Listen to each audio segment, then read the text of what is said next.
இங்கே நிறைய ஷேப் கொடுத்துருக்காங்க. ஃபஸ்ட்டு இந்த ஷேப்புக்கெலாம் நம்ம லைன்ஸ் ஆஃப் சிமெட்ரி ட்ரா பண்ணுவோம். இங்கே பார்த்தீங்கன்னா இந்த 5 ஸ்கொயர்ஸும் ஷேட் ஆகிருக்கு இல்லையா? ஸோ இங்கே வெர்டிக்கலாக ஒரு லைன்ஸ் ஆஃப் சிமெட்ரி இருக்கலாம், ஹரிசாண்டலாக இருக்க முடியாது. ஏன்னா இங்கே ஷேட் ஆகிருக்கிறதால இங்கேயும் ஷேட் ஆகிருக்கணும்.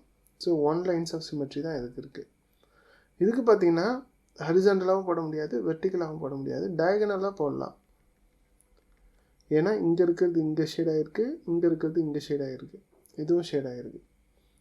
இங்கே பார்த்தீங்கன்னா வெர்டிக்கலாக போடலாம், ஹரிசாண்டலாவோ இல்லை டயகனலாவோ போட முடியாது. இது எந்த பக்கமும் போட முடியாது. நீங்கள் என்ன ட்ரா பண்ணி பாருங்கள். இப்படி ட்ரா பண்ணும்போது இந்த ஸ்கொயர் இங்கே ஷேடாக இருக்கணும், இந்த ஸ்கொயர் இங்கே ஷேடாக இருக்கணும். வராததால் இது ஒரு லைன்ஸ் ஆஃப் சிமெட்ரி இல்லை. அடுத்து இது பாருங்கள், வெர்டிக்கலாக போட்டாலும் சிமெட்ரி இருக்கும், ஹரிசாண்டலாக போட்டாலும் சிமெட்ரி இருக்கும். Which pattern has diagonal lines of symmetry? எதுக்கு டயகனல் லைன்ஸ் ஆஃப் சிமெட்ரி இருக்குது? ஒன்லி பிக்கு தான். ஸோ பி தான் கரெக்டான ஆப்ஷன்.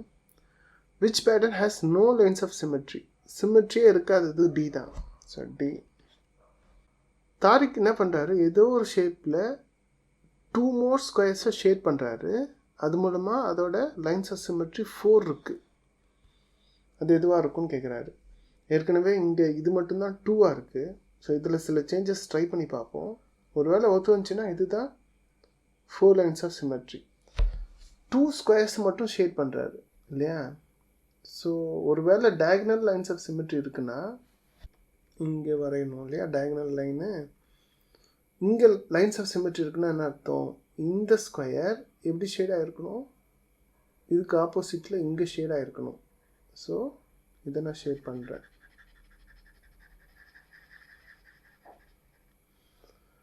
அதே மாதிரி இந்த ஒன்று எங்கே ஷேடாக இருக்கணும், ஆப்போசிட்டில் பெர்பெண்டிகுலராக இங்கே ஷேட் பண்ணணும் இந்த ஸ்கொயருக்கு பதிலாக. ஸோ இப்போ பார்த்திங்கன்னா இந்த டயகனல் லைனுக்கும் சிமெட்ரி இருக்குது, இந்த டயகனல் லைனுக்கும் சிமெட்ரி இருக்குது, எக்ஸாக்டாக மேட்ச் ஆகுது. ஸோ இ தான் கரெக்டான ஆப்ஷன். அடுத்த வீடியோவில் வேற ஒரு டாப்பிக்கில் சந்திக்கலாம். தேங்க்யூ ஃபார் வாட்சிங்.